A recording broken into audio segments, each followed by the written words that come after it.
Karmala police स्टेशनची दमदार कामगिरी, pistol व तलवारीचा धाक दाखवून खंडणी मागणी करणारे 2 इसमांना अटक। करमाळा पोलीस ठाणे हद्दीत पिस्टल व तलवारीचा धाक दाखवून खंडणी मागणी करणारे 2 इसमांना अटक करून 1 पिस्टल, 1 रिकामी पुंगळी, 1 तलवार व 1 स्कॉर्पिओ कार जप्त करण्यात आलेली आहे। दिनांक 28/4/2025 रोजी सकाळी 11:15 वाजताच्या सुमारास कॅनॉल जवळ शेटफळ गावाच्या हद्दीत व दिनांक 29/4/2025 रोजी दुपारी 12:30 वाजताच्या सुमारास माने वस्ती वांगी नंबर 1 तालुका करमाळा जिल्हा सोलापूर येथे आरोपी नामे 1 जयवर्धन उर्फ मुन्ना हनुमंत दैन वय 25 वर्ष राहणार वांगी नंबर 1 तालुका करमाळा जिल्हा सोलापूर, 2 प्रदीप मुकुंद पोळ वय 21 वर्ष राहणार शेटफळ तालुका करमाळा जिल्हा सोलापूर यांनी फिर्यादी अभयसिंह बाळासाहेब देशमुख वय 28 वर्ष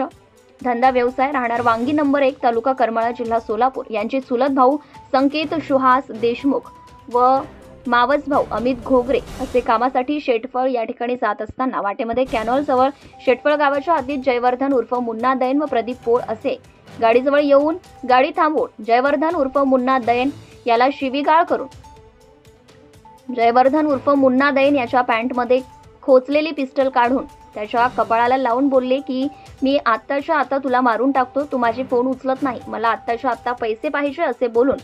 खंडणी मागितली। यावेळी त्यांचा भाऊ संकेत हा जयवर्धन उर्फ मुन्ना दैन याचा पाय पकडून विनवणी करून बोलत होता की माझ्या भावाला काही करू नको। त्यावर जयवर्धन उर्फ मुन्ना दैन बोलला की तुम्हा देशमुखांना खूप माज आला आहे, तुम्ही लोक मला हलक्यात घेत आहे। त्यावर मी त्यास माझ्याकडे खरंच पैसे नाहीत असे बोललो असता जयवर्धन उर्फ मुन्ना दैन हा बोलला की आता तुमच्याकडे पैसे नाहीत, मी मुन्ना दैन कधी रिकामा हाताने जात नाही असे बोलून जयवर्धन उर्फ मुन्ना याच्या गळ्यातील सोन्याची चेन हिसकावून आरोपी मुन्ना दैन याने फिर्यादी यांना जीवे मारण्याच्या उद्देशाने त्याच्या दिशेने पिस्टल मधून 2 राऊंड फायर केले आहे। त्याच्या सोबतीला असणारा त्याचा साथीदार प्रदीप पोळ याच्याकडे चेन दिली आणि तिथून निघून गेला। तसेच त्यानंतर दिनांक 29/4/2025 रोजी दुपारी 12:30च्या सुमारास चालक प्रतीक शंकर देशमुख हा शेतामध्ये जात असताना माने वस्ती वांगी नंबर 1 तालुका करमाळा या ठिकाणी आला असता जयवर्धन उर्फ मुन्ना दैन याचा चालक प्रतीक शंकर देशमुख यालाही शिवीगाळ करून तुझा मालक मला पैसे देत नाही, त्याने पैसे दिले नाहीत, त्यामुळे तू त्याचे काम करायचे नाही असे बोलून कोयत्याचे मागची मुठीने डावे पायाचे पंजावर व नडगीवर मारहाण करून जखमी केले। म्हणून फिर्यादीने इसम नामे 1 जयवर्धन उर्फ मुन्ना हनुमंत दैन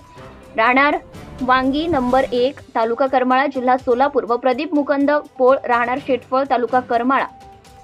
यांच्या विरुद्ध तक्रार दिल्याने करमाळा पोलीस ठाणे 331/2025 भारतीय न्याय संहिता कलम 308(2), 308(3), 308(4), 308(5), 119(1), 118(1), 115 आणि 351(2), 352, 3(5) शस्त्र अधिक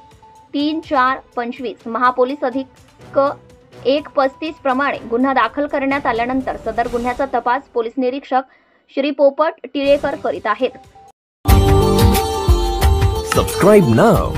and press the bell icon. Never miss an update.